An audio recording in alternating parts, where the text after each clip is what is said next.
Yeah, hande den Cap Vert, kandu dondon. Paraya, ka capital Cap Vert. Donc, la euro jama fo, salmina la dosi don e jam. Donc, kala ka wondon e ka jodor don andi sak 20h, pay kusare aray humputu gollon ko fiondi kon ka sare meden. Surtout telen Conakry, harawana ka birdi. Donc andi pije den ya day se ya day famo diray. Donc andi simenati. Taw la ngokado chaîne on yi moné. On yi mullo ko mi okako ay mi hewtali taw. E bagje. Oh granjo ko moko bajo ko kuni Allah. Billahi. Et puis yimbe ben Cap Vert do be keldi, fulbe wonbe do be ngibe moƴƴi. E jabatti mi arno nani. Kayar Daou ko pay Kunsare. Je suis très fier de vous. Et puis il y a un Condé ici que j'ai vu. Il parle poulard comme moi. On donc a dit que vrai jo. Ramusi pe won bendaru de pay Kunsare o saido. O andi si hala yalti. Wopbe accata ha fama si hala. Oyine. Ça c'est d'argent.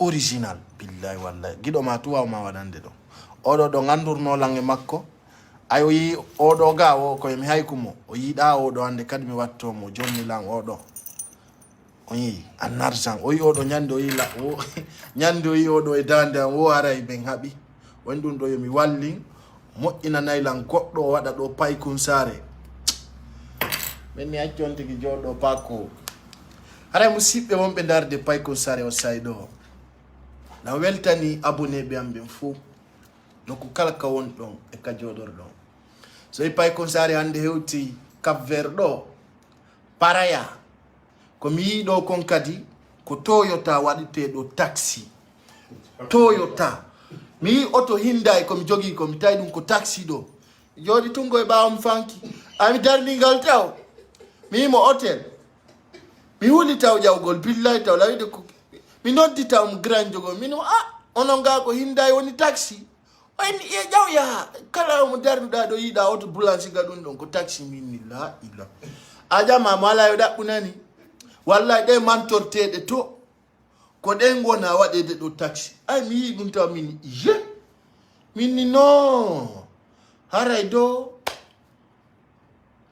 c'est quelque chose hein c'est quelque chose haray kala leydi ndi yawda woday ko addorda woday ko addorda kala leydi ndi yawda woday ko yiwda ko ayano e ndiya hakkunde Allah billahi wallahi tallahi awa jama mi do yide do piji non je vais dire ça on andi ko dum wadi mi décide wadugo lo vidéo do wobbe gono sikkude haray sellu dalen ko ittira à la retraite ko depuis 4 ans sellu dalen himo à la retraite o ala memude don salaire donc kono e der mumi mera joni labbinangol ay la ngandi yimbe ambe no woda dan fala 1000 partage donc andi adna ko gikke yarete nene asi koyin jiwo yimaydo weldo dande donc andi ko en di bogiti kasange no yurmi ha si minni nene asi yurma Allah rami ali fenande o yurmi la moƴƴa medin tinna on do som makko ay mayde anda pay kum walla mawdo haray si da wuri en tant que da wuri inna alhamdulillah rabbil alamin nyande mayda o be na Allah yafoma haray nene asi yurmi la vrai hakuni Allah haray non kala wondo landarude aten wolude fi programme sellu dalen do mi labbinana on ko woni ko der ton Allah landi 1000 partage ya denge nene asi jium yurmi la vrai billahi wallahi tallahi weli dande wayi mude ono lagine do artiste on no bonidirani bappa e kindiray to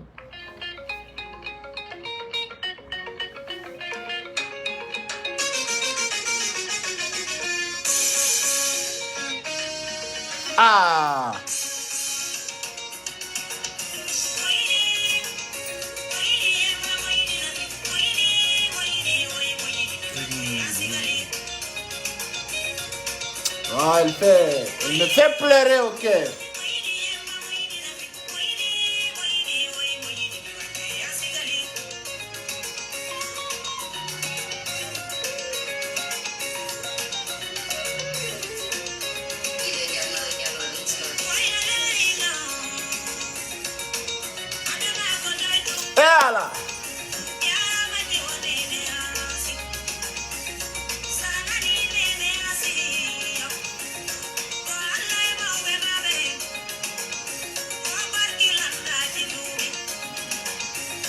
gouverneur.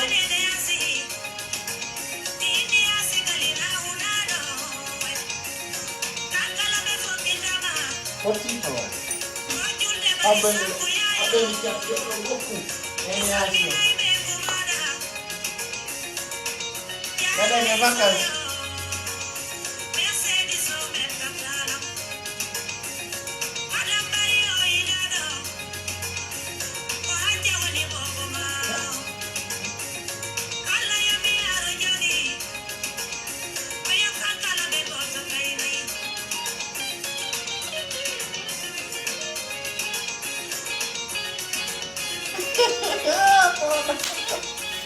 Non, c'est juste pour voilà.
Muchacho, ya chirini.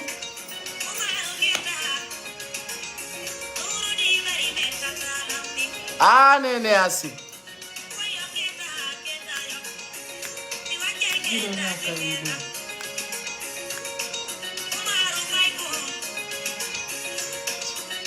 Tu oublies d'enlever le petit. Ah ouais. La gran giorno. I love il désert.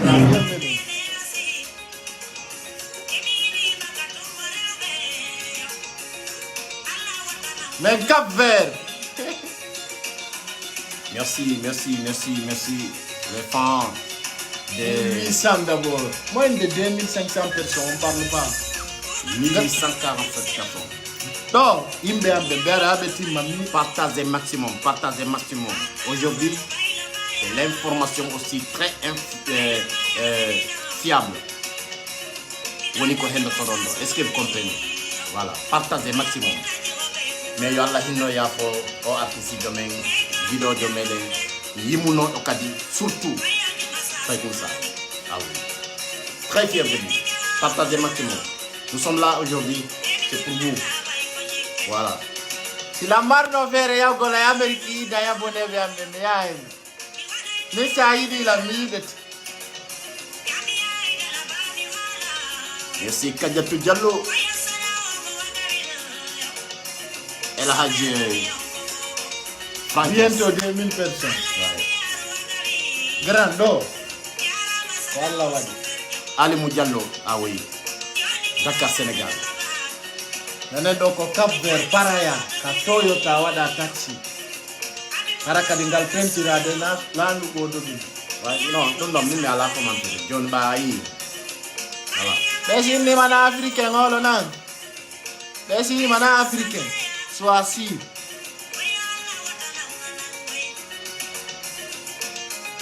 Nostra giunto. Nyayermon è un alguien dritto. Para nós partilhar nosso vídeo. É muito importante. É um alguien dritto. Está junto comigo ali para 6 dias. Nós estamos juntos. Ali na Cabo Verde praia. Amém. Nós ficamos ali. La Euro Congo Brazza, l'homme de Coing. Congo Brazza. Misal minima. Rolando Sila Jam. quoi net mon midi et mon midi de sabi Allah quoi depuis longtemps. Très fier de toi depuis Congo.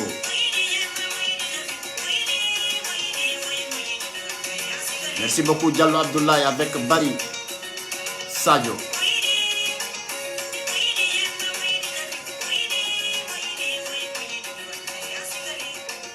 Merci Ankada Diarama Ousmane Diallo. Voilà, et quand il et yalla on fait ya fomo Nene Assi, c'est une artiste chanteuse dans la culture guinéenne depuis de longues années, donc qui a des talents aussi musicaux, que tout le monde connaisse, que son âme repose en paix.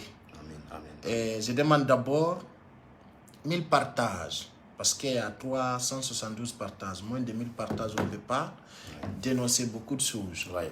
Parce qu'il y a des il y a 2172 ans. Ça, c'est petit dans la cité. D'accord, partagez maximum.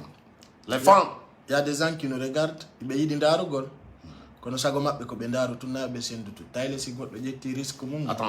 il a dit c'est parti en retraite depuis 2017. Oui, vraiment. Non, no, no, yimbe famali, yimbe ben futti ke jibu de akile yimbe ben ko en fait. Be ya be wola penale ko tawata wana hay colonel Doumbouya woli dum. C'est-à-dire hande be famine de ko colonel Doumbouya na biselu dale la retraite.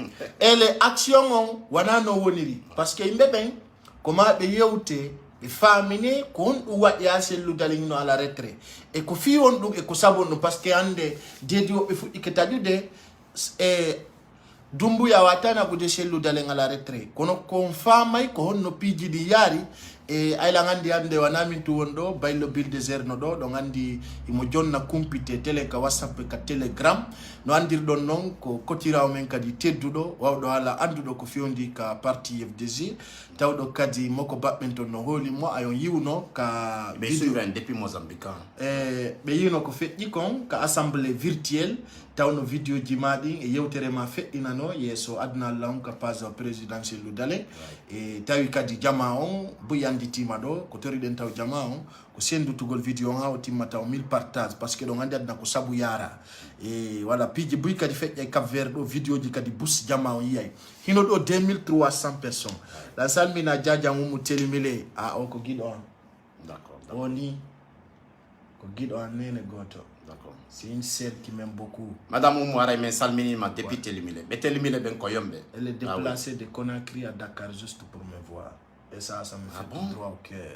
C'est une bonne personne.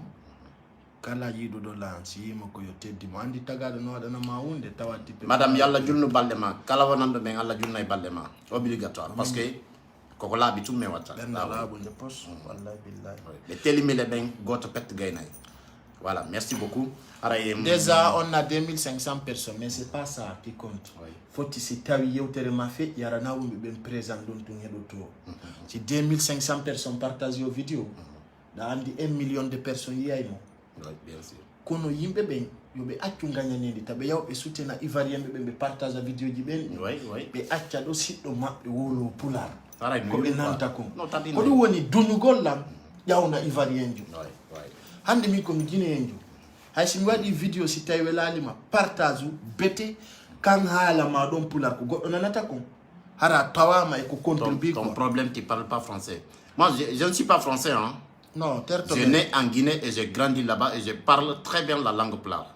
Non, na dum do ngene woni problème ko si tawi enen be wonde den wartanade be fulbe fuuta tawbe ben be nanay fulfulde hande yimbe be Guinée Bissau no yimi don welti ayi dum non ka sabon sabu ko yimbe ben partage ta ko ben non ya mi jitimo Bissau ayo yilandu taw ko anni pay kun sari ino dogo vidéo jigo e ko yo téléphone do film de même poste ça fait no woni fierté ka Guinée joni non ka cellule de communication en langue pulaar mi fait mi fami na bedo seda yerbe famani ben retrait kanu lettre mo CNRD windani présidentiel lu kono mi fala taw ya accu timma do 1000 partage ay do ko 660 partage ino do 2700 2700 personnes nder do ay ko gagna ñindi là aussi c'est vrai maɗo si 2000 na no wodi woɓɓe daroɓe langani naraɓe ala ka nder vidéo ga a famine ko fandi woni nin ko yatta 6000 personnes dardeni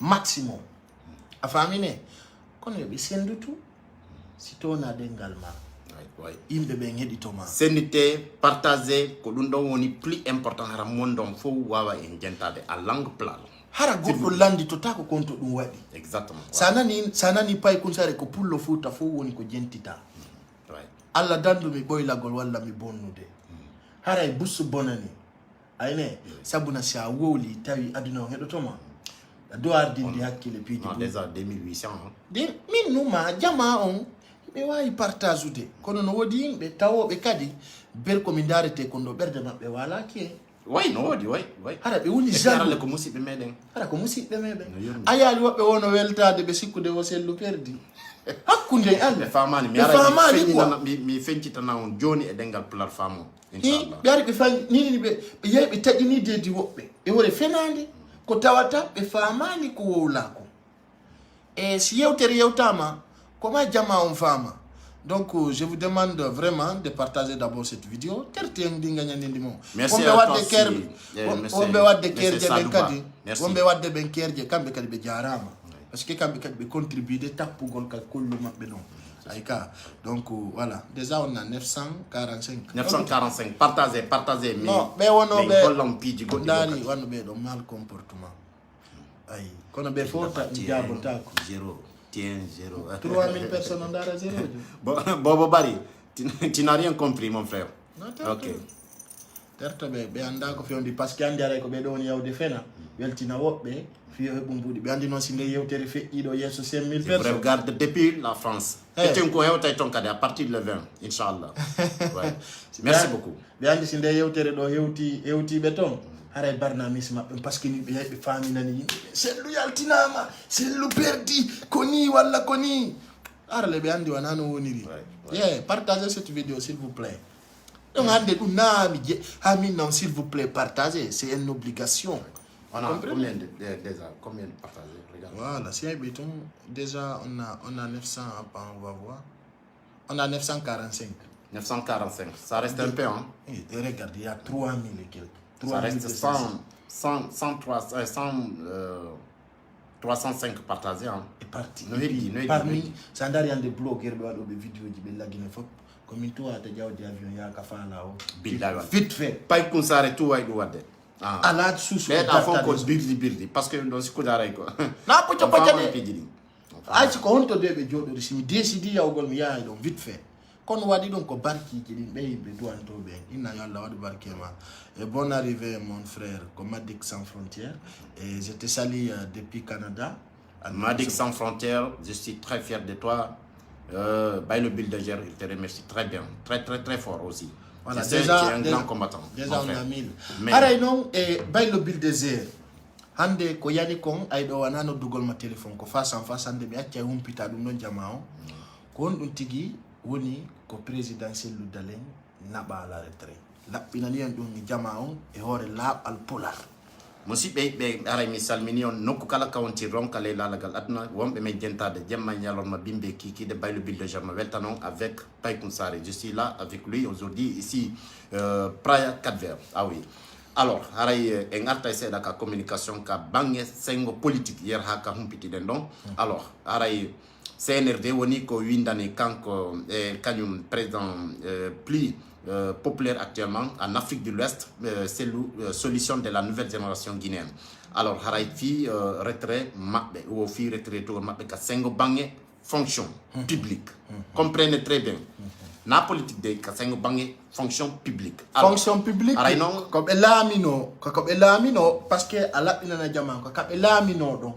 Andi kala gollando leydindi haray himo duwa njoddi lewru kala. Très bien.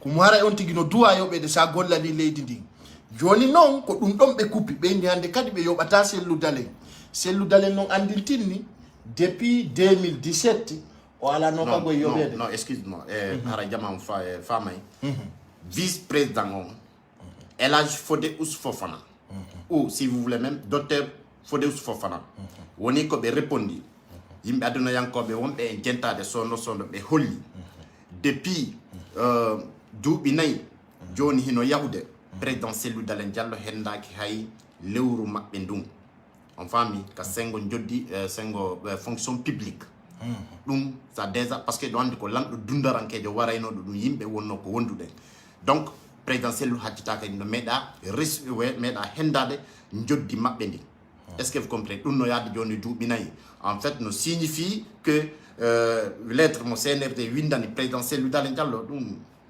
nay fus non parce que be wowi no angal mudum donc ça hari be retere tam har non be gouvernement inani be hana ko be donc ko lamdo dundarankejo warayno do yimbe de yimbe be ngo wiete do Makumba Konde on hidon di Makumba Konde ka andam Comment ni Makumba Konde kokolion kokolion ko biwanti na eno ndianga veri kitao achi biwanti na eno ndianga Makumba Kombo wala ni le Kombo di Makumba Konde donc ko Makumba Konde wonno respectani bon saria lending en fait hari be alano yobede be alano henda da joddi mabbe ndi fin de mois est-ce que vous comprenez donc jonnom présidentiel wo wino dum don bon vice président woni ko jabi hara yimbe be wata wandu parce que buy paniquike siki hara présidentiel ko wiya retrama itama joni ka sengo bange ene ka tigi ka sengo bange politique ka sengo bange fonction publique tant ka fonction publique be itama dum et puis vice président holli présidentiel wo wino dum parce que yahi dubi nay be henda ki joddi mabbe ni on fami donc hara jamaji di yo wadu dum donc hakkillaji mudum kadi me weltani ke moƴƴa fédération l'IFDG sengo kindia me weltani ke moƴƴa parce que har ton duƴƴe no wonno ton yeddotirɓe alors haray noon woni ton kañum maire Abdoulaye Ba Kindia yogaɓe woɓɓe goo ɓe yahi ton ɓe watti ɗum ɗon kadi sabu no har yeddotiroji molanteɗi no nder ton ɗum kono inchallah haray kañum tugalal tiɗugal démission ɗo kañum ka parti l'IFR haray ko on woni ko jonna joni hoorebe kañum fédération on sengo kindia on fami donc haray dum donc kadi mi andinama dum don jama on humpito donc ton kadi yeddutiro jo wala donc etele non au programme ko présidentiel lu dalen innama ittama kon ka fonction publique e battene dum hande yi tele RPG be weltori si kadi piji don et est ce que dum ampesay présidentiel lu dalen tawe de élection diara di ngay ko dum mapini jamao ka wawa tampe sude ay umre dum don no burti labbinde présidentiel dalen jallo fino be wawira wadirgol candidat mais suka mais yimbe be nganda quoi RPJ be fako cherbe RPJ be ben wobbe e mabbe go parce que vous m'excusez parolons haray wobbe mabbe no sikude ko be wata jon pose de candidat haray be bon haray fi mabbe on tigiti carrière mabbe be bonni dum quoi non haray dum ko no beydi be labbingol on fami do en beyday woni e présidentiel beydi jogagol darja e beydi jogagol wawgol litirgol fino démocratie existera ka leydi meden mo yeddi dum don men tawtondira mabbe ka terrain bon yata mon frère parce que buyno sikude transition on yettay 3 ans tant mi yewti dum ka pas pay kun sare transition lagi non o yonta 3 ans okay. Hande non telen kona kiri kadi welo yaltiri ton parce que Ousmane Gawal o wadama porte-parole yewtano gouvernement on o saydo kono yiruda do non dandi Ousmane Gawal ko neddo jangudo susudo kono non kadi nyaadudo mo yida fenande mo yida nafi gankako mo yida wadindirbe yimbe c'est Ousmane Gawal Diallo. Il dit la vérité et il ne perd pas aussi.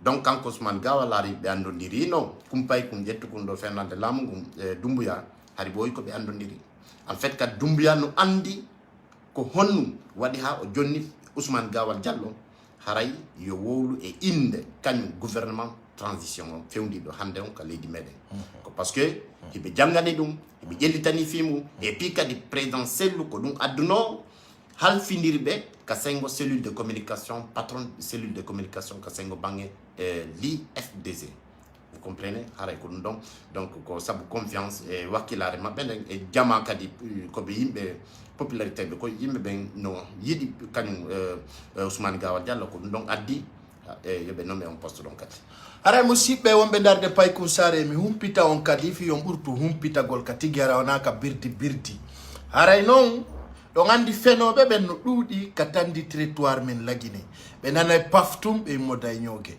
haray mi andintinna o e hino ko wiya ko présidentiel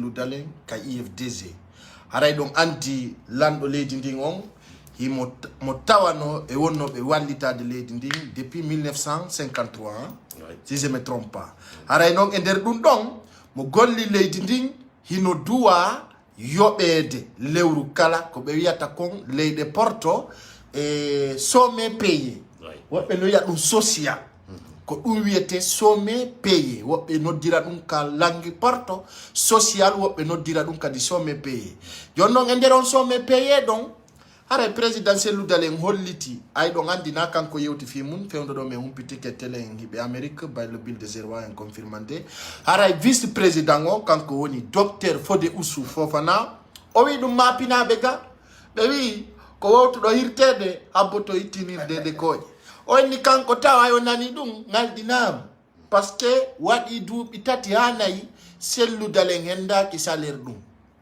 donc haray ɓe ɓortumo ɓoggol sonja haray noon ɓe holli e nder muɗum kadi e présidentiel ludalen sabu o naɓama à la retrait haray ɗum ɗon hollali o tawtata e élection ji présidentiel arayɗi ɗin hay si tawi kadi selludalen heeɓi duuɓi 100 ɗum ɗon kadi mi humpita on par ce que ko ɗo woni jamma on famali si selludalen heeɓi duuɓi 100 si IFDG wi ko kanko suɓi ko kanko yata ɗum ɗon e CNRD wawata wiwde selludalen tawtata e élection jamais on parti ala limite d'âge ala e ɗum so tagoto naadu ɗum e noppi mon sikkon ɗum ko gonga Afrique ɗo hay Europe on yijoy bay don ko duuɓi jelo lamori 70 ans ka 80 ans donc limite d'âge ala ɓe holli si hakkille ɗen no deeƴi hakkille ɗen no jenta hara hakkille ɗen orata yata dandi ko jokkuɗa wawa wa koli wunkum haray ɗa wawi posude candidature ma on tawta e suɓeteɓe ɓen ardagol leydi ndi haray ɗum ɗon ta bonno ɓernde ay goto few haray kadi ɗum wana probléme ɗo few woɓɓe noon ƴetti ɗum sikki ɗum ko probléme haray selludalen taw jaman ko dowa famude na fimiɗo haalde ɗo fi makko e selludalen mo mari ko wuura ha o maya na jawdi o woni ɗaɓɓude lagine siko jawdi haray o heɓino depuis car longtemps haray hande ko woni ɗaɓɓude c'est comment s'en sortir les Guinéens dans la merde dans la misère montrer les Guinéens dans les bonnes voies montrer les Guinéens comment s'en sortir dans la misère et dans la merde ɗum ɗon noon rewa soso walla maninka walla forestier hande c'est la Guinée pour tous c'est pas la Guinée pour quelqu'un donc ande no wani no ɗo Alpha Condé e boni la Guinée fo buuno ɗum rewa soso walla maninka foppo fattina no ha nantodiri fulɓe ɓen kan no andi hande son yii woɓɓe no tereta en baali e bey hara noon baali e bey ɓuraɓe par ce que lan andi fewdo ɗo ka RPG fewdori ton iɗon andi kono piiji ɗin ko ma faamo luttata welirde wa juuri tun haray jama nokkeli ɗin fop e sayji ɗin fop on yiyay ko welata on yiyon ko mettata on donc dans ce cas ko min arata on yewtugol ha min arata on yewtugol haray wana ko jiiɓodiri hay fus ko kamɓe faala jiiɓidirde ko kamɓe faala wowlugol ko waɗa ɓe faala hande ɗum ɗon noon mi humpitay taw wimi awa fo ko honno woni souci maɓɓe on ko honno ɓe gerdata ɓe waddidira en e colonel Doumbouya ɗum ɗon noon yimɓe ɓen no hawji faisait très attention ay selludalen yewtuno ka assemblée makko holli yo jama on ardin hakkilta ɓe hawju ka e o wiyo yimɓe ɓen waɗu doyi on famine hakkude en e Allah jonnoɓe laamu ngu no wontide selludalen ça c'est clair ay Afrique ɗo ko Amérique e France ɗo ɓe ɗo jonnata laamu Afrique ɗo ka francophonie ɓen no ɓaw selludalen Russie ko so tawi woni a waray voilà donc dans ce cas comme torto jama o ko ardingol hakkil kala ko rewra kala ngal fallira selludalen o laamoto lagine hunde wotere dandata ɗum ɗon ko so nawni walla o maayi limite d'âge ala few yo yimɓe ɓe gandu ɗum ɗon no yaara o e no wontiri o kadi ta goto monano colonel Doumbouya min on to ko mi toroto ko yon teddimmo jaɓen proposition ji makko ɗin e mi wata on innude à 100% kanko e selludale ɓe famodiri ɗum ɗon mi wata on haalande kono piiji buyno wadde ton haray yo jama non haysi ɓe famodiri na ɗum ɗon na ko tawa e communiquegol e programme ji piiji buyno ton e wata haalude ɗo haray jama fop ko duwa famugol élection waɗete sélection yahama kadi selludalen présente to e ko watti e muɗum musidɓe wonɓe darde Paykun Sare o say ɗo haray piiji no feƴƴude lagine ko tawata e tuusay buy parce que y a des gens qui ne comprennent jamais aywano ɓeɗo ayo ɗo o ay ko ɓe woni addude probléme o selludalen mise à la retraite ko ɓe woni yawde wola penale ko tawata rewrata jentoɓe ɗe ɓe ko yimɓe seytaneɓe ni non hunde kala ko a jangana kala ko a fama harayan a wata sifade fimu c'est ça que le problème acce wolugol penale taƴi non deedi yimɓe wore fenade mi haalat kadi ɗo mi fillito mi wi selludale kaka o golli konko o yoɓetenewo konko ɗum ɗon ɓe kupi voilà mi anda son nani ɗum kono ɓe falaka nanon ɗum ɗon noon ɓe falaka yo ɗum natuka noppimo ko ɗum yotto ɓe winda ɗo birdi ele ko ɗum woni clair o selludale noon naw ministre ande kadi si ɗum waɗama ɓe dartono ɓe guerda enen ko anini e ko si élection fokkitama enen haccitaga ɗin joddiji fende moaji ɗumandiji enen haccitaga enen e ko présidentiel on woni ko falle voilà bon sen iwi toon ɗandi a hewtuga tun taw jama guinéen 4 verde ɓe wonɓe ɗo ɓen ɓe jaɓɓorma ko il faut que holliten guinéen ɓe ɓen holliten président colonel Mamadi Doumbouya yo waɗu ko watte kon fof voilà ambassade heɓora ɗo jonnon on voilà il faut feƴƴinemo kadi voilà colonel Doumbouya tu sais que d'abord nous sommes là pour le problème de la Guinée. Et aujourd'hui, parmi tous les blogueurs guinéens, c'est moi qui peut se déplacer de pays en pays pour regarder les problèmes de la Guinée ailleurs, surtout les citoyens guinéens. Donc, je te donne des cas, il faut interpeller les ministres d'Affaires étrangères.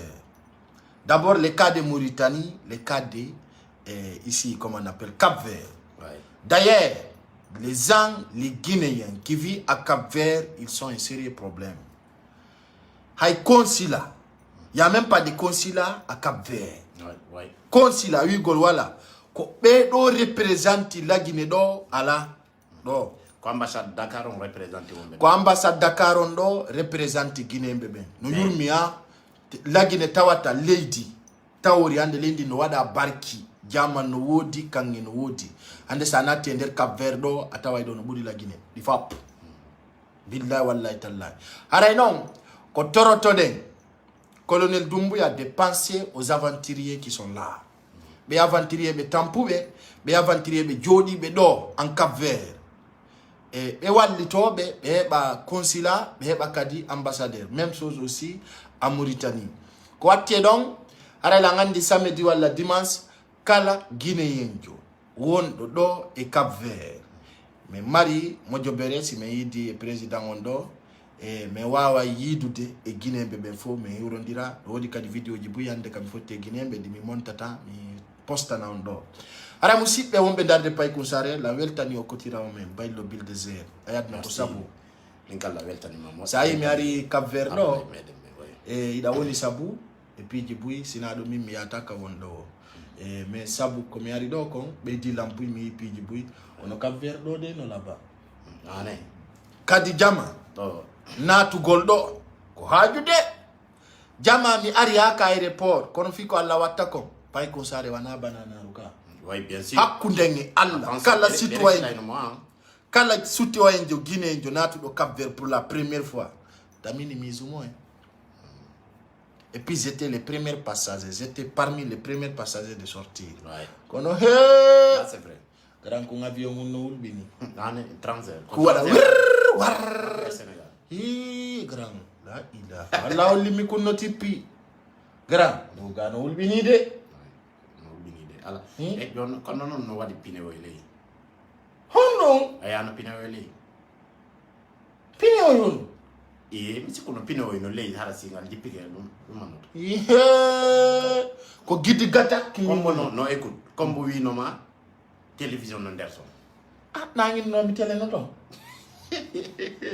are se tano do men do grand jo ino avion jaro jagani fono mari teleji min minati min experience on tum wallahi billahi minati ko avion aminati ko avion premier position on ko hubbingol tele minni mi dare ko tele on dum hubbata ko der avion to minni ko mami mi nyodda bouton he jama mi ari tawtum mi jodi mi minni be taw kam kupiton biyo minni be ko class business be ni la okay ala problem mi andi class business ko yes jottuda minni on jamane kabe defata don kabe defta don he jama so ibe ko servi la ne na he no musi no metti alayhi salam jama ko kurwasa rewotere tewu ndiyan dangay fotatani ko alla watta ko minni mi nyamata beni angele mase bewi go ma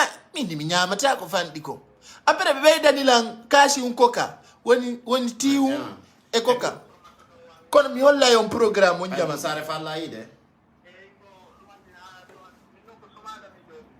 Somada. Yo aro samedi on kay dimanche waterande. Joni aro samedi on pay kun sare noni pre yidu golle mon, okay? Yeah. An koma on to ko Guinea Bissau ka ko la Guinea. Ko Guinea Bissau ko no bayda sempre kam bino wada compagnie e makko buy na seda onon kam an e kanko on o pay ko sare tola onon kam bayda min situation ngam mo ko Guinea ko na ko Guinea Bissau no mi jodi hinde atraji Guinea ko na ko honora woni inde mande Amadou Ba ka yete bajo ok John Bimio es sabado arato sa yottima suppiran on suma liga kam ni mi hollindirama e kanko pay sare nanna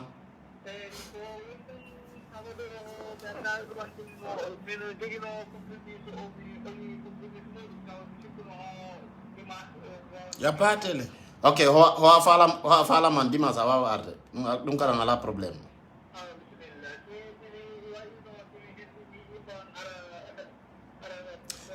mais kon falla yirde pay kun sare ko raw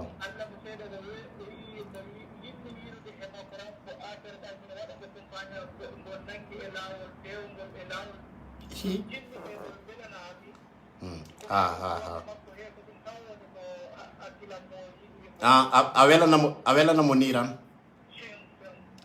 ok ala problème joni e konon joni ara dimanche ho a fokiri arde rongan on suma liga kam nan ya ok jaram gonen jam ok ya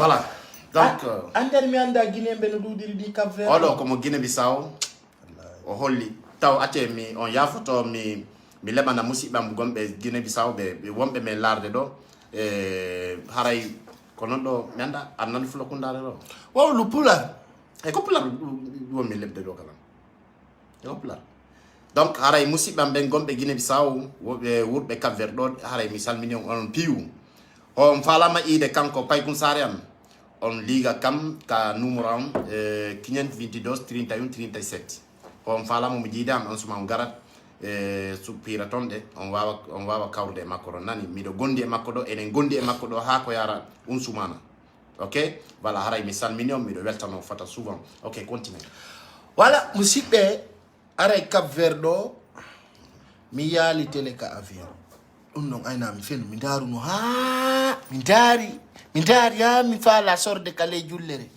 hakkunde Allah mi dari ha mi tele ala kono be wilan wongal yawo al Dubai ngal don no mari teleji ngal don kadi mi dara si mi al ton tele aray kambe wadi parce que mi ngande kadi billahi gran ko avion jedi dum jaata si mi al ton tele mi ngande kadi mi jawata jabata be o pocho pacha mabbe fiu yo ata inde ma ya jaw class business ya bi jona ma avion ngal ala pini oui oui alors ko no etom monsieur Ibrahim ara jama donc merci vraiment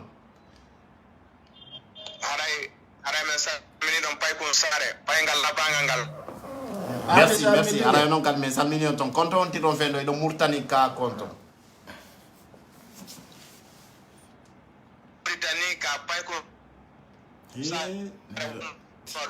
Oui. Oui. Ah, d'accord. Ah, jama mi hewti kam.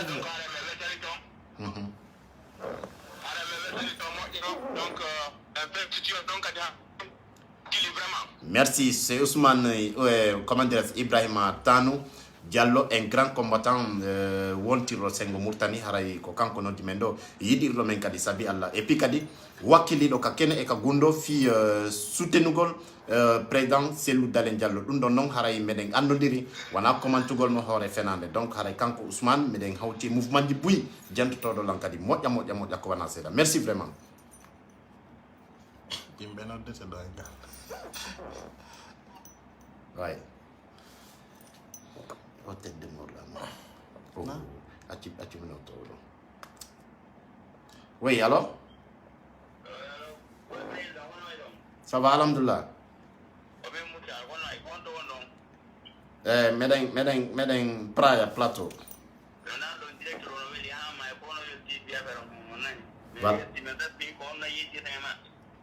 Ok, Johnny Django awawa tawidede do parce que hande kame woni do sécurité on daliti dari hino gardi dandi hotelon donc yaltugo lamen do ara no woni un peu compliqué et Django inshallah wonay ko tawidede da e direct pay kunsare nani.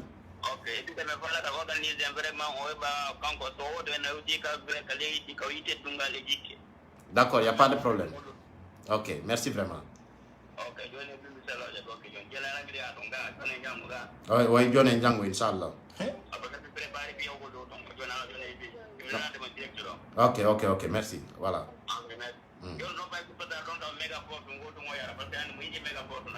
Oui, non, il y a des déjà. Ok, merci.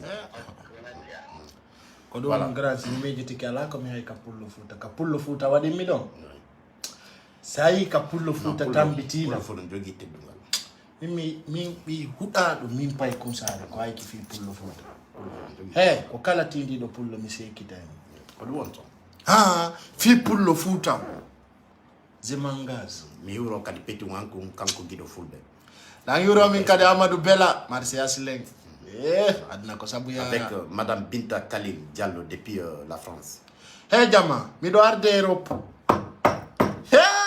Be Dubai be préparé. Akuni Allah. Alayhi salam rahmatullah. Ça va alhamdulillah.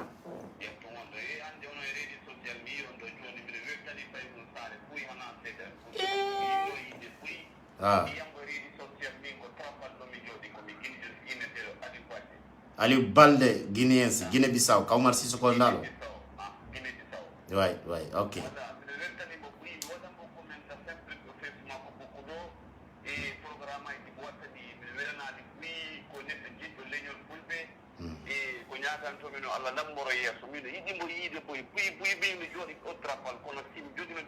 Mais yottoro kalan trafal ton ka boyara si mais yottima don on suma anday kadi nani.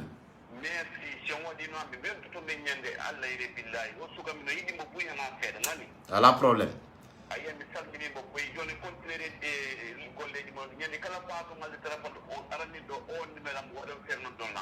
Ok, merci vraiment. Non, jaram. Ok. Voilà, jama on hino noddu de lang et côté jini fo. Donc fi buy no fala yidde pay kun sare mais on iye mo taw hawju. On iye mo Django mais yahay do e côté buy mais puis ayan taw ko sar ndeng.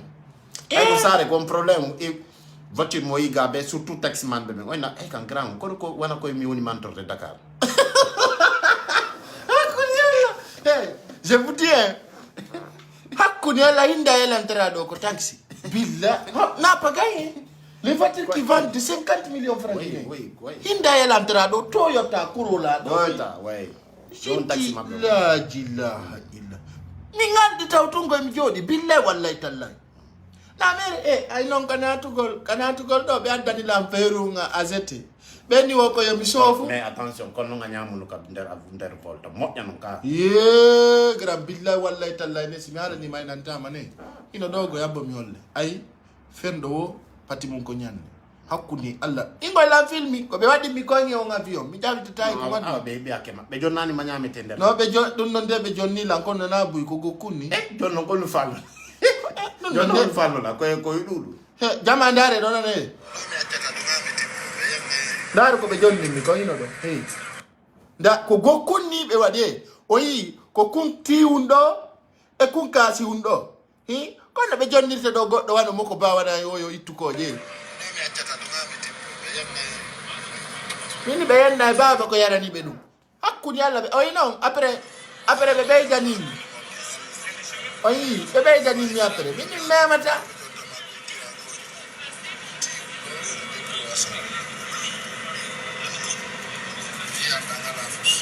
dia na fusi ala gara har ya sukkar be wada mini mi memata dare no ay ko gato ngobu kunno wala non yitinde ko je wono mi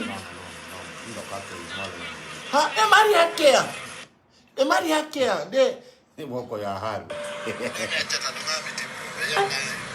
ko dam yakkina partage maximum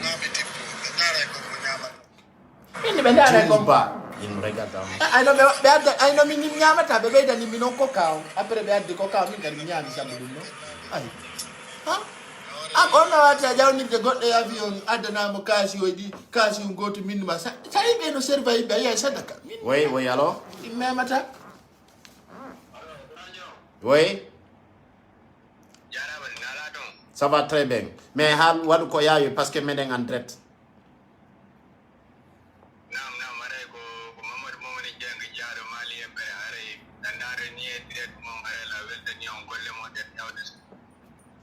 Merci beaucoup. Depuis Mali Mbere.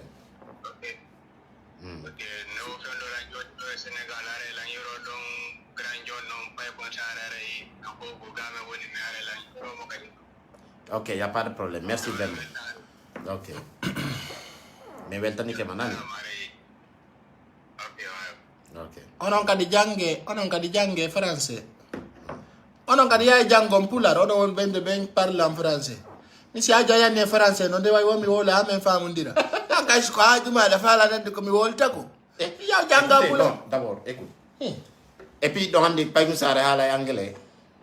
Anglais tungo no yodde ka airport. Min taw dun no hawli lan ko nan ni anglais. Ha si yani ni parle. How are you man? Hey, baby la you is con you crazy? Min you no yo me no crazy. Baby use from me from. Yeah, man. Minuma men parli anglais de. I know ku look manun no. Unji un ko tog manun no. Et puis min police cap veron. Betay ko mi gangster yo Be wala France mi wala pula. Bena what minna why? Minna do minata do. Ena tidikwa. Minuma be mjano walisi wangal karula mini kankade yo jaw. Ok, non question natamado bayrandi de wondi fendo do. Andi ngaini kasengo communication ka bangi politique. Mais ange oyaning hono fatu nyelo souvent ko neddo manda da horema gara sentirita into to astaghfirullah. Ino to andi dum ko inde Allah no mo ya inna astaghfirullah. Continue. Voilà, fatu nyeloy. Ko neddo manda da horema jonnunodo ma jawdi wi kanyu jonni ma jawdi o kirima 100,000 francs CFA fi ko sapo no kirima 100,000 francs CFA parce que ayoti dum kon mi hardu no panique la afam jonno ngi de wondi 100,000 CFA ko fi on no jonni no mado obuzana ntamo fala la hafada onodda la ngola ler tati tamo fala la ngorena yeso makko wadi kalsio mo jonni la mi munki ay me ngabe no yo mi yobata na gon kalandida min ka fokonike anate sifas yandi mi bombarde tamo buzani la ngami mo fala hafada wadi 100,000 mi munki parce que on tang o wan donc 4 voyages. Andi lagine dumani don lagine on ko fetu don so fokko nike parti jima de are ma ko yari bere ayal depuis il sen lu dalore na yeso makko mi monati no ya fer janni fu indigal alba ko de wal la gisi de pampesi la fala créer gol parti politique mi nadu jawdi on menen ngadda e muncha inde menen a convaincre ta mi o refenande sa wi no wodi adda men yiya jonnon kadi bon o falno ya wonu contre présidentiel ou pas contre l'FDG ɗum ɗon fof konno ɗum woni no konno min o tawno min komi ɓen makko min komi guidowo na mi guidoteɗo très bien si tu es champion tu restes champion min hay ɓen maɓɓe mo ɓe holor noon ko min guidaynomi min ko guide min ko hoore camion ko min remorkata goɗɗo remorkataro non ti kono de ɓen makko wiyete mi annana ɗum ko Oumar Ñelo nanda ko Oumar Fatou Ñelo kono Oumar Ñelo kamɓe hannoɓe laamade 2010 hakkude Allah kuɗaɓe woɓɓe go kamɓe hakkude walla billa si mi wuttako hunde Samba Kala ko kamɓe hannoɓe laamade 2010 billahi kono ɓay ɗum min ittike min bacciti ɗumanni o fayande nden boni jonde nda wakkili présidentiel dalen jomba mo fiyo ɓuttinama subhanallahi ko kataji ɗiya ko nin on tuma artoyta yamme min emtata ko lammo watta perdino agra yon noon Cap Vert ɗo dey ɗo ko mi yiɗo kon de Cap Vert non fi Cap Vert on ga attend d'abord no manki no wodi komi holloytama ɗo ko prayani prayan mar joni no wolani men fi Alpha Condé kon no Alpha Condé nangira kon waɗi sabu Alpha nanga par ce que ayno hande a yewtay ɗum non Kolio Alpha Condé ko depuis minuit woni ko ɓe fuɗɗi wadde haaju on mi humpiti ɗum minuit sa wattani la ñande samedi jamma o mi nodde no minnuma attention kono lamɗo dundarankeje waray ɗo yimɓe ɓen ka o holtori ɗon tigi ko ɗon min rewrantamo min effatamo wiɗa grand mini ok et puis monani ɗalam woni ay tanti Siré Diallo o wajjalima to tayti ɗo sa wi a jombanay Fatiñe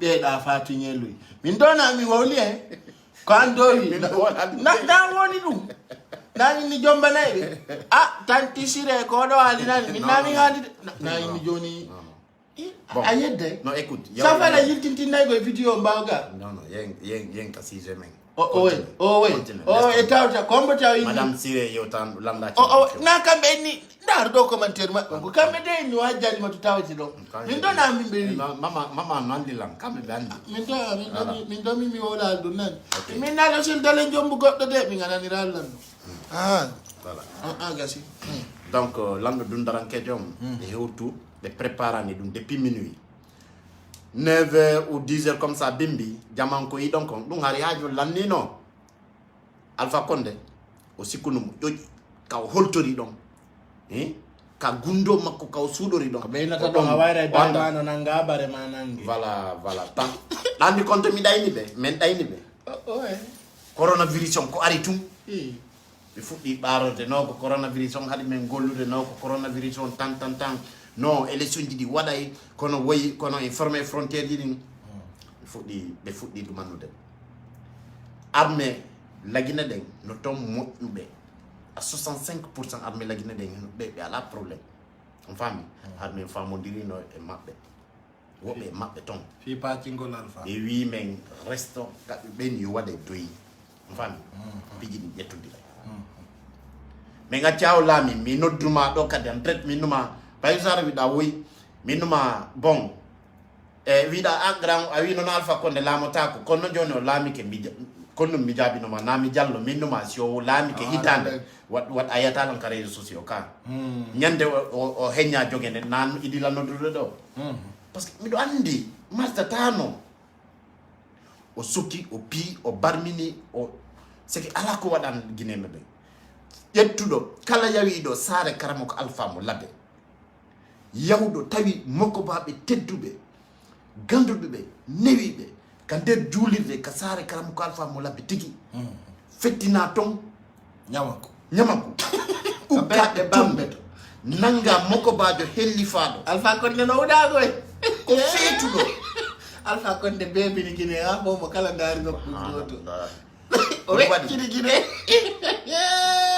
mokkobajo hellifaɗo hino yawde juuloygol nanga on piyamo dampa waɗa piiji ɗi Allah yiɗa koɗo waɗi min mi wi Dumbuya yo be won dumanu do fu yo efface be ayani ko dum huda do taw fembino ayani honno non général ayani bafuye ko hersa kan dum to tay ma fembo ndalare wonde wa jimberu donc ndalare wonde on wa jimberu o tay no ma fembo on fami donc ko fop efface am fendo jamaji di yo no calme élection ji di organiser kono avant yo élection présidentielle organisée ko ara taw ñoge den ton fo gayna ma hosete mais itta dum ton fess voilà wadi donc koy mom est ce que vous comprenez piji din yaay no modjiri kono non wondube lamdo dundarankeebe waraynobe yimbe mudum be wondunobe makko fo ko ma taw ben don be itta be ma Dumbuya comme himenen tawtimo mede weltorimo ko ma taw ben don fo effacer wade tok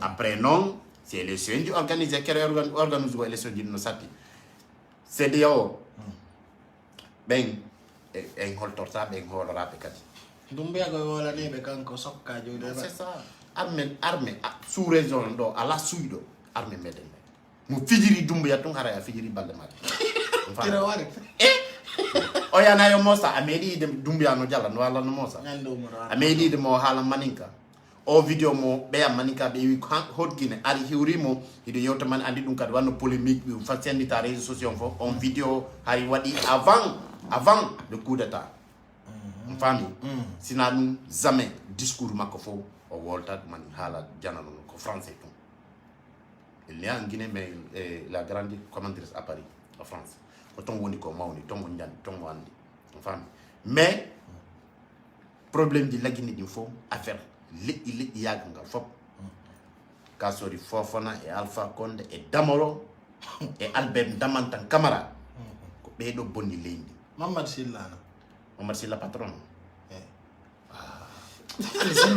problème yimbe Mamad Silla indi no do politicien yimbe sino min ko ipokili no di sok uray do lan jonna ci ko jonna talan sok ko yewtu ngara nga botungo kuni ko fion selu dale ya yiro nay Mamad Silla écoutez quand on noddi mo fi on noddi oni ano alaji milan fala yidu présidentiel lui harako sabon non mais avec ami présidentiel donc ari be ardi parti be ardi tout en tout cas arabe anda ko non tam be ari Mamad Silla noddu be fi yo aduna o ndaru fi yo aduna ndaru tawa ko kanko buri seke force makko politique on fendo ka leydi hara ko fi ko kanko ka manam yawnugol mo do garat makko mais président Sellu il a compris très vite mais tay be yawi ko bude femme de bay journaliste be poser be question be ni non mi artum parce que arbe tay be réunion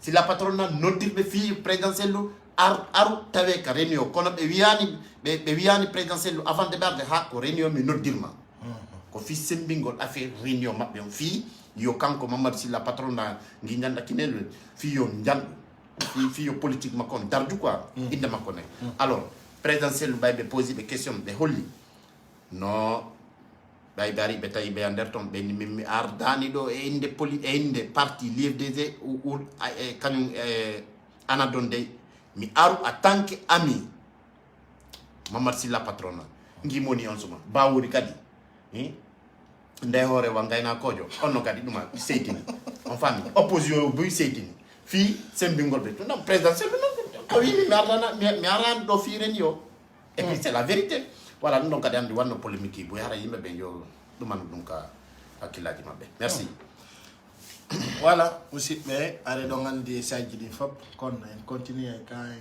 ngirani non donc abono ben joni si tay wona nodda abono be dawa be duma si wobbe no fala noddugol ma be way noddude jaboda quoi ouais parce que je sais pas si moi si men jogiti ki on do ne bay do de et il y a certaines personnes qui veulent expliquer il y a des gens qui veulent intervenir ici. Mamad Silla Bobo Diallo on va prendre Bobo Diallo Allah tonton Timbo ci Bruxelles madame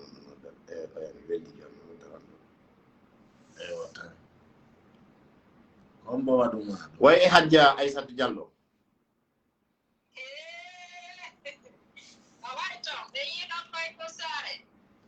way ça va alhamdulillah Sirabe be hewti Cap Vert Sirabe mi don darde on do na yal kerji din ko mi on nabude ko reni on Sirabe kando wayto merci beaucoup meden do Sirabe meden weltani on Sirabe toujours ko en goto do big up Sirabe mi salmini lon granjon kadi takko mon do merci vraiment ok merci joni yimɓe no ɗuuɗi mi acciti on ko yuragol on tuwe Sirabe d'accord aray pay musare no ɗo ino wawi yorondirde jarama toon ɗon e jaam pay musa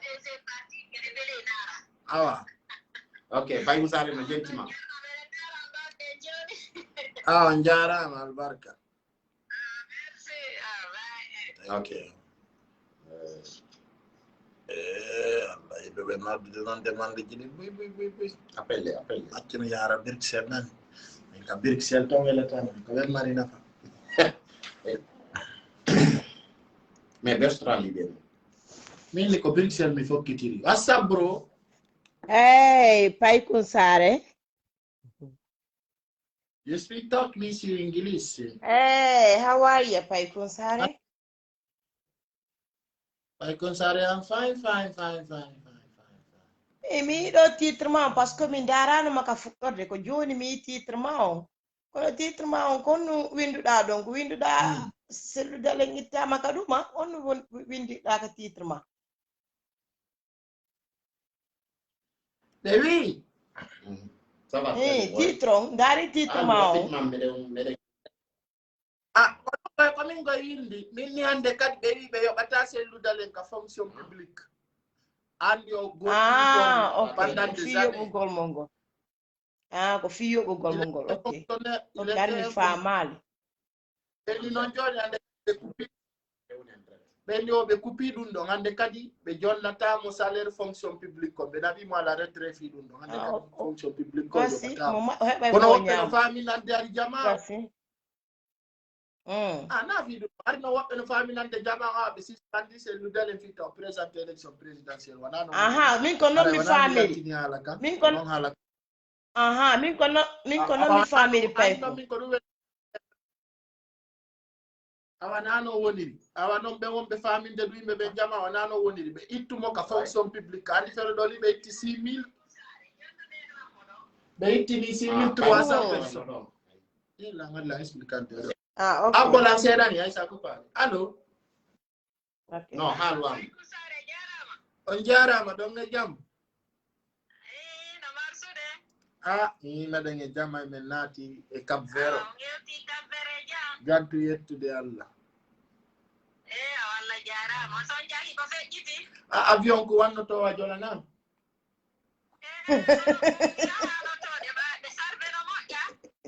e ko kwasa mo gotu pet be jonni me timu après min mi nyamata après be addi Pai Kunsare wala ilang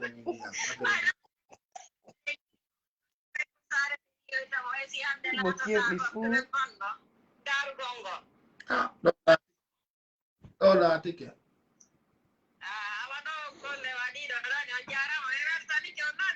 thank you nani welcome to you wontanara thank you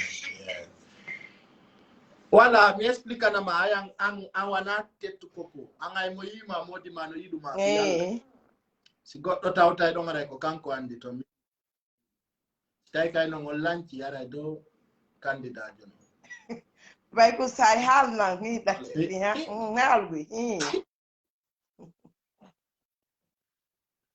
awa da andi ko inete comme fonctionnaire lede Portugal ko inete kon social andi si goddo na ba mala yoba yon social si tawi golli jonno ber ko selludalen golli ko be wi ande kadi o yobata jonno be accino hebi ni duubi nay be de fus Beni non joni be wadi mo wala retre o mo tawa e 6300 wada be ngal retre o mo tawa e bendo kono dun don jonno dun don wana problem no ngabe na yo president ta ka andi don parti kono de na problem no yaay wala o yata ko parti on desi wala haray ko dun don non yimbe be faala wadde problem indi mi desudu joni wadu bolo video do mi andina jama on ko on woni ko dum ni jama yon fi on famo do mi fami joni kono hari nane mi huli parce que titre na dum wi quoi c'est bien. Ok.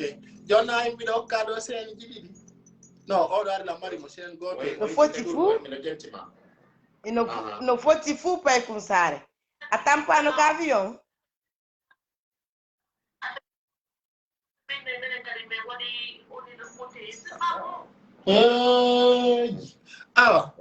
Tu vois? Je suis beau. J'ai vu. J'ai vu, t'es très beau. A foti fu. La foti da kirdi kadi, da kirdi hano pa kunsare. Adaba ki question ngano. Min ya fokoni ke ka. Yeah, you big up Naima, big up Naima.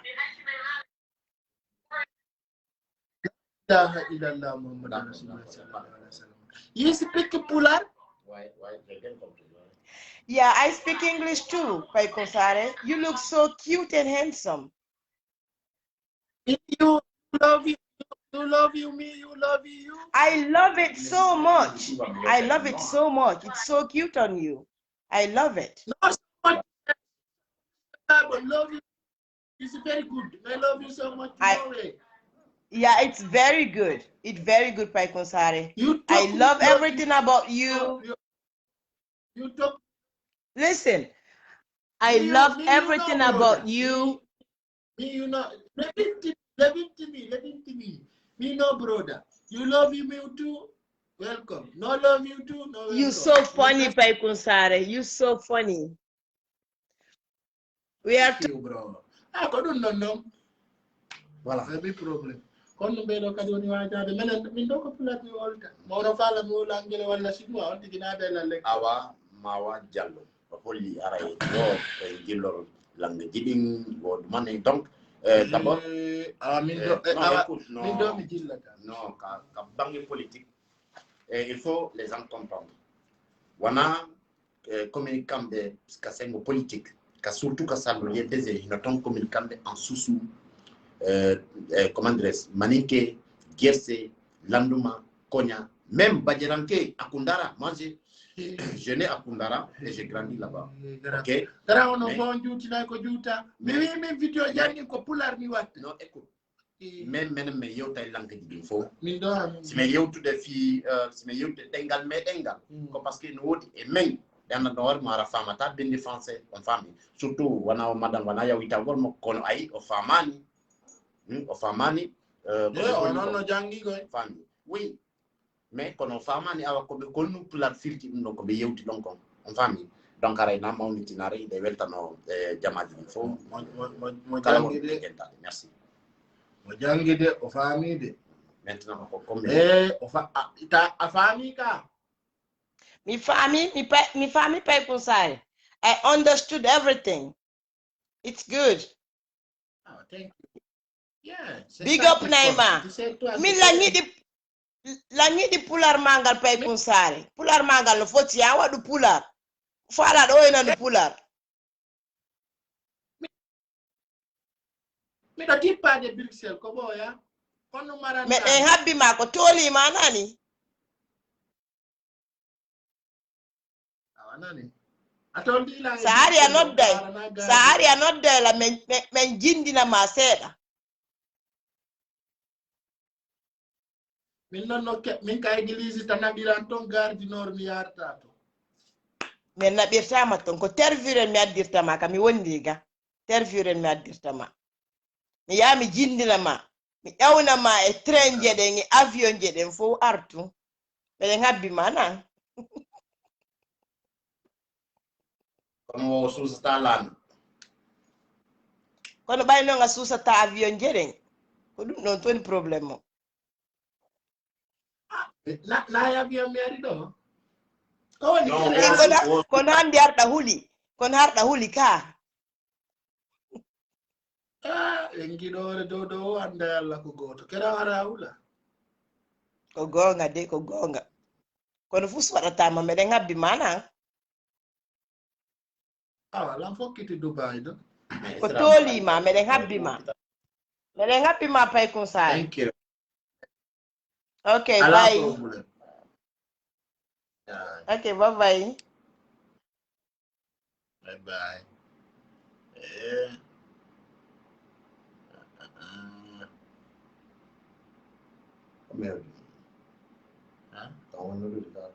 min ɗo ko mum vala min allo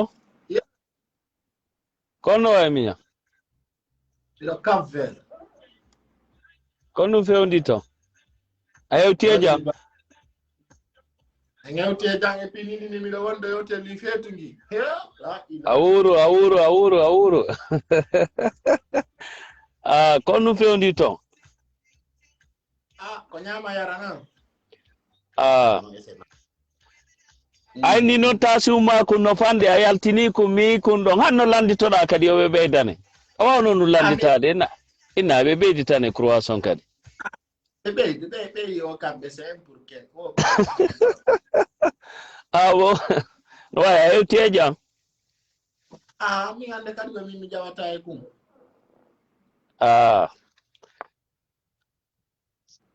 kono way mo wondu avion jere ƴawaton ɗen no waɗi téléji ça dépend mi jayɗo kama nara ka téléphone ma darda min sive mi hibbu arminno ɓe ɓeydinan ɓe ɓeydani mi hibbi ndiyan anga tapi mi jeyi pas a gaynaɗi piiji beti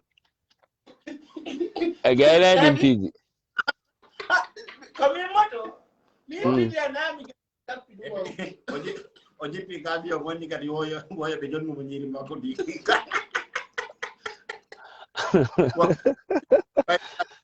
ñiri makko ndin ko ɓeydi joni a jippi gen ɓe gandama ɗe kontuno mi ñama ɓi ɓeynami bye bye ɓe waɗami ay mi tippike mi hibbi ndiyan na nder to jaɓe faala mi tippa ɓe yala au revoir bye bye mais ari ko anglais tumɓe woni e yewtude ɓe ala ilde français no ɓeynami tan goodbye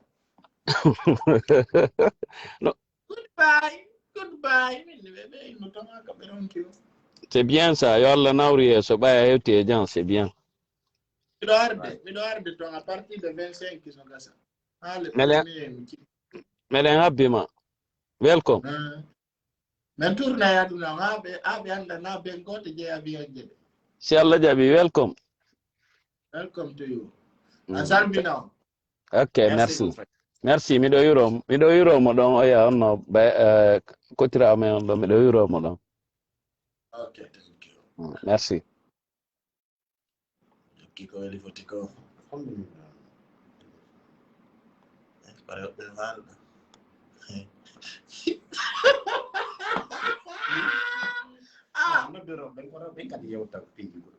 Awatule madame qui sont là. Madame, allô? Allo pay ko sara jara anjara ma idonga jam tunane ko min nodduno ma hari bidda gonno majji Dakar e way desan way kono mi yitim alhamdulillah biddo ma redu ko mi do jaaja ko mi do jaaja angon goɗɗo weddintin nalimata ay mo yima no reeri ka nendi tanmo ko lampi Allah miɗo reeni ngari maki ko naturel Allah waɗi a wujaki produit a sokka juuɗe makkiyagol o man kam man ɗo wo ko siga a walan faala ma faɗɗa inni hakkude ma e Allah fi on ɗum aɗa kede ko mbemi nodda police fiino kono min andiɗa ara e Germany langabbimo waɗi tawde inde ara e Germany ko soɓe wonɗa ka ko sama kala koy so be mi woni kam hakkunde ma e Allah da faalaɗa ha faɗɗa na faɗɗa yo tajjini e sama kala billahi si ɗa faalago yaray ko ɗum won nder to e ɗum nafaga ɗum na birde c'est tout ko soɓe ande mi an golla ɗon ɗa yiɗinmi terre terre aduna o ngeɗo hay he mo yiɗi ta suudu holliɗon minan iɗoɗasimi quoi yetenta waari fi pay konko waari noon kono a landitaki fi a waɗani ka whatsapp landitiɗa alan fi muɗum pour talle a yi ari mi noddima appel direct ko wallahi ko joni mi hewtiti aye ko téléphone ay lagi ndara ɗo ni mi hewtutu oɗo kadi mi ay ko taxi me jetti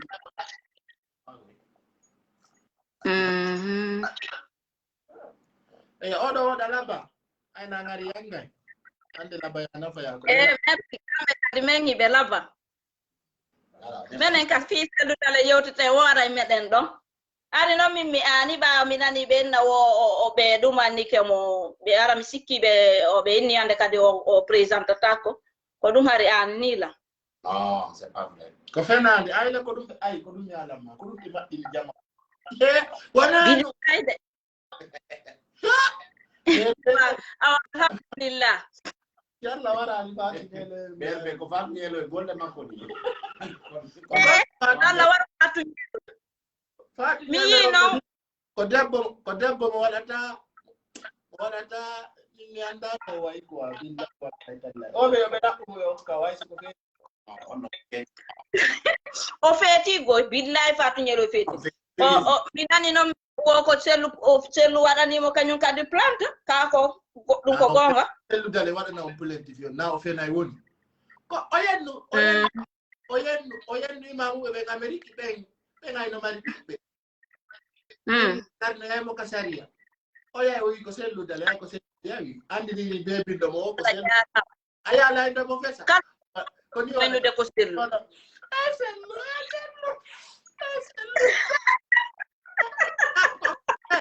ma yahi woni ko sellu ndemo wullaɗo sellu ko min fatima alaji umaru kala ko waɗimo moynnay ko sellu hay reedu musimo o yiyay ko sellu joni vraiment mi weltanitema bon neɗe weltanima ko wonɗa voyage de ko yo Allah ɓeyde donc pour toujours meɗen kaɗandema wolo officiel dalen ko moƴƴi meɗen yiɗimo je t'embrasse merci tu m'embarrasses o joɗode konta kamen siska ko pita konta e pita jako ale ɗiɗi timbi madina timbi madina ka joma pompiterien ko menen jeyi timbi madina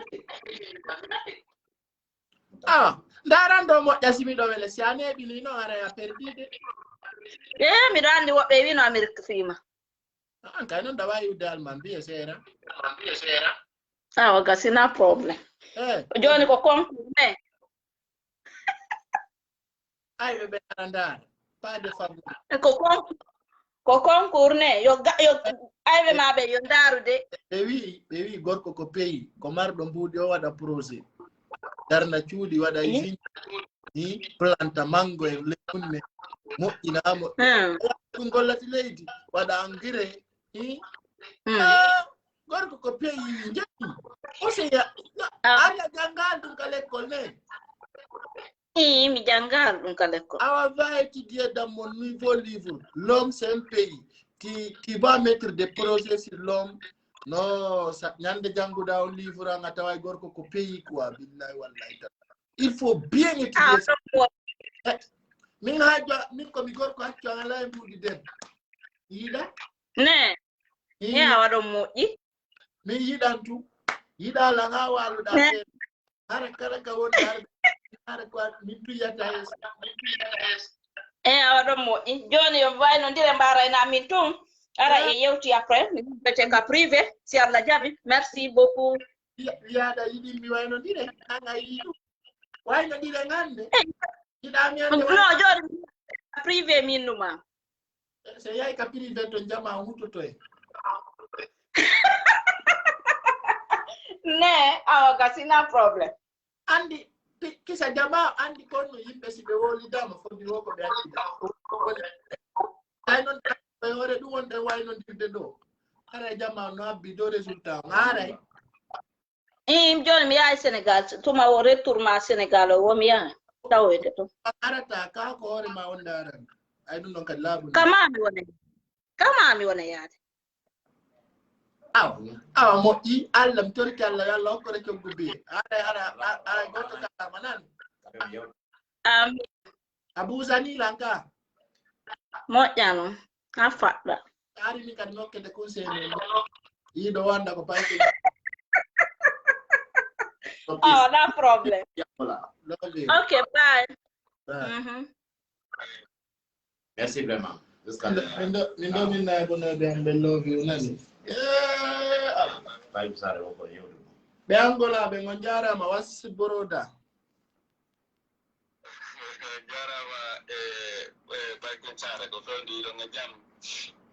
meden e jannan ana men vel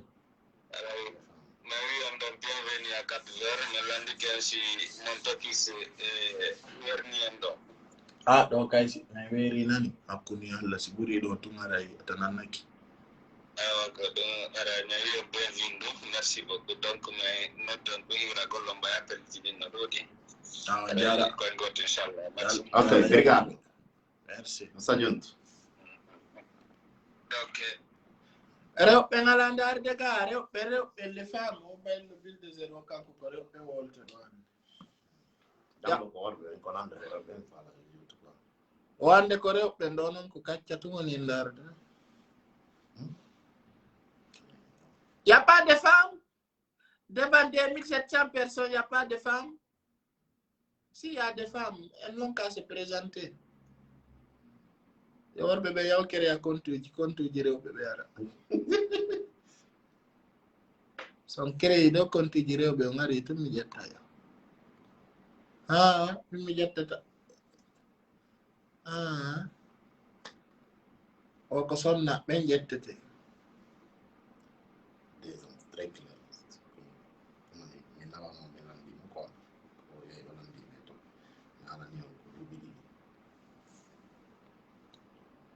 Non, non, transition. Awa dale. Aki mi dabbita madan jando nan ay mi wado la yawi muso jettani mi genga mo ayo. Awa dale. Ko princesse jo. Ay min si o jomba min ko princesse Ani jallo. Petit. Sato jallo. Enen di do lanci. Sa nodditi la privé. Eyo. Ko la marana jallo. Mais mene gara jena le anda se yata na. Ay ju be ngalaga Non dio ne. Don ko kaccani. Ay jonde sorto do yasuma. Ay plenty ya. Me amdam.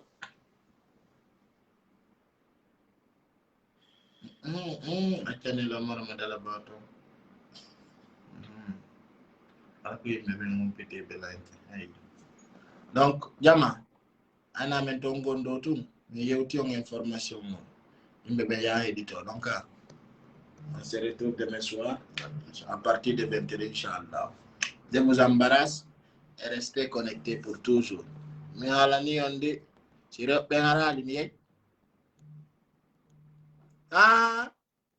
sangarali mi de. Alright, bye bye. Je vous souhaite bonne soirée et restez connectés pour toujours. Comment? 2000 personnes. Yeah, na do non darata. Joni, on va aller take Right. Bon, jusqu'à demain, Inch'Allah. Thank you.